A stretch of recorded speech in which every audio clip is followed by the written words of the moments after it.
It was just then that Gandalf came back, but no one saw him. The trolls had just decided to roast the dwarves now and eat them later. That was Bert's idea, and after a lot of argument, they had all agreed to it. "No good roasting them now, it'd take all night," said a voice. Bert thought it was William's. "Don't start the argument all over again, Bill," he said, "or it will take all night." Who's arguing?" said William, who thought it was Bert that had spoke. "You are," said Bert. "You're a liar," said William, and so the argument began all over again. In the end, they decided to mince them fine and boil them, so they got a black pot and they took out their knives. "No good boiling them, we ain't got no water, and it's a long way to the well and all," said a voice. Bert and William thought it was Tom's. "Shut up," said they, "or we'll never have it done, and you can fetch the water yourself, or you'll say no more." "Shut up yourself," said Tom, who thought it was William's voice. "Who's arguing but you, I'd like to know?" "You're a booby," said William. "Booby yourself," said Tom. And so the argument began all over again, and went on harder than ever, until at last they decided to sit on the sacks one by one and squash them and boil them next time. "Who shall we sit on first?" said the voice. "Better sit on the last fellow first," said Bert, whose eye had been damaged by Thorin. He thought Tom was talking. "Don't talk to yourself," said Tom. "But if you wants to sit on the last one, sit on him. Which is he?" "The one with the yellow stockings," said Bert. "Nonsense, the one with the grey stockings," said a voice like William's. "I made sure it was yellow," said Bert. "Yellow it was," said William. "Then when did you say it was grey for?" said Bert. "I never did. Tom said it." "That I never did," said Tom. "It was you. 2-1, so shut your mouth," said Bert. "Who are you talking to?" said William. "Now stop it," said Tom and Bert together. "The night's getting on and dawn comes early. Let's get on with it." "Dawn take you all and be stoned to you," said a voice that sounded like William's, but it wasn't.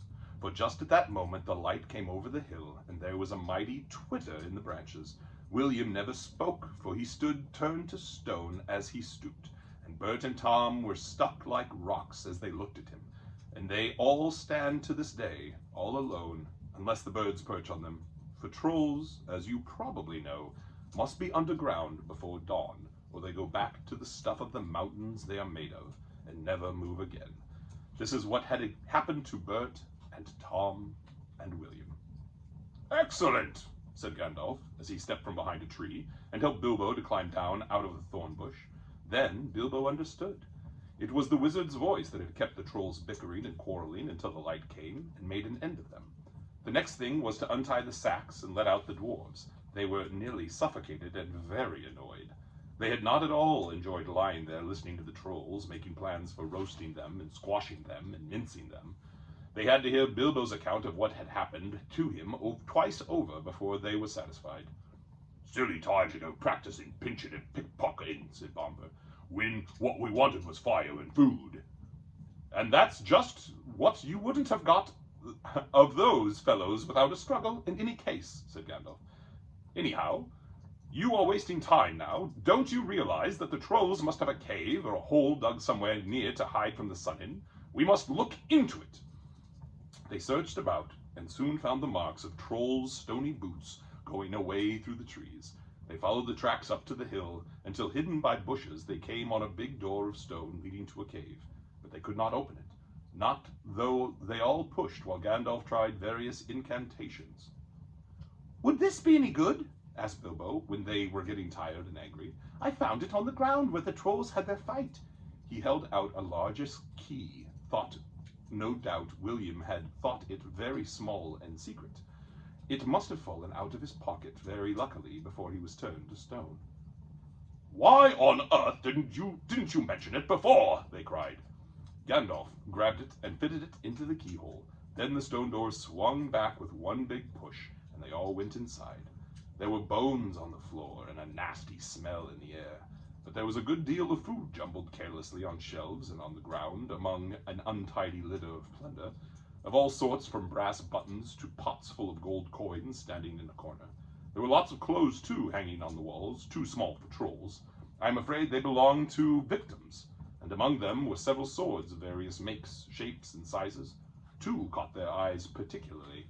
because of their beautiful scabbards and jeweled hilts. Gandalf and Thorin each took one of these, and Bilbo took a knife in a leather sheath. It would have made only a tiny pocket knife for a troll, but it was as good as a short sword for the hobbit. "These look like good blades," said the wizard, half drawing them and looking at them curiously. "They were not made by any troll, nor by any smith among men in these parts and days. But what can we read the runes on them? But when we can read the runes on them, we shall know more about them." "Yeah, let's get out of this horrible smell," said Philly. So they carried out the pots of coins and such food as was untouched and looked fit to eat. Also one barrel of ale, which was still full. By that time they felt like breakfast, and being very hungry, they did not turn their noses up at what they had got from the troll's larder. Their own provisions were very scanty. Now they had bread and cheese and plenty of ale and bacon to toast in the embers of the fire. After that they slept, for their night had been disturbed, and they did nothing more till the afternoon. Then they brought up their ponies and carried away the pots of gold and buried them very secretly not far from the track by the river, putting a great many spells over them just in case they had ever had the chance to come back and recover them. When that was done, they all mounted once more and jogged along again on the path towards the east. "Where did you go to, if I may ask?" said Thorin to Gandalf as they rode along. "To look ahead," said he. "And what brought you back in the nick of time?" "Looking behind," said he. "Exactly," said Thorin. "But could you be more plain?" "I went on to spy out our road. It will soon become dangerous and difficult. Also, I was anxious about replenishing our small stock of provisions and had not gone very far, however, when I met a couple of friends of mine from Rivendell." "Where's that?" asked Bilbo. "Don't interrupt," said Gandalf. "You will get there in a few days now, if we're lucky, and find out all about it. As I was saying, I met two of Elrond's people. They were hurrying along for fear of the trolls.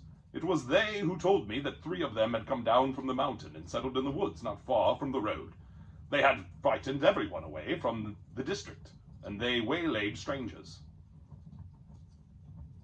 I immediately had a feeling that I was wanted back. Looking behind, I saw a fire in the distance and made for it. So now you know. Please be more careful next time, and we shall never get anywhere." "Thank you," said Thorin.